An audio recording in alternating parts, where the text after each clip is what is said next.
Iran தனது இராணுவ ஆற்றலை வெளிப்படுத்தும் வகையில் ஏவுகணை நகரங்கள் எனப்படும் இரகசிய நிலத்தடி தளங்களை உருவாக்கியுள்ளது. இவை பாலிஸ்டிக் ஏவுகணைகள், திரோன்கள் மற்றும் பாதுகாப்பு அமைப்புகளை சேமிக்க, தயாரிக்க பயன்படுத்தப்படுகின்றன. இஸ்ரேல் மற்றும் அமெரிக்கா போன்ற நாடுகளின் தாக்குதல்களை எதிர்கொள்ள இந்த தளங்கள் முக்கியமான பங்கு வகிக்கின்றன. கடந்த வாரம் அமெரிக்கா ஈரான் மற்றும் ஏமன் நாடுகளுக்கு அருகில் போர் விமானங்களை அனுப்பியதைத் தொடர்ந்து ஈரான் தனது தாக்குதல் திறனை மேலும் வலுப்படுத்தியுள்ளது.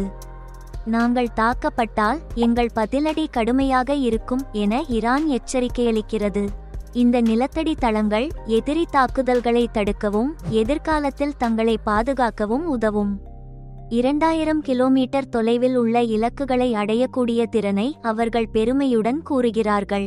இது மத்திய கிழக்கில் நிலவும் பதற்றத்தை மேலும் அதிகரிக்கிறது.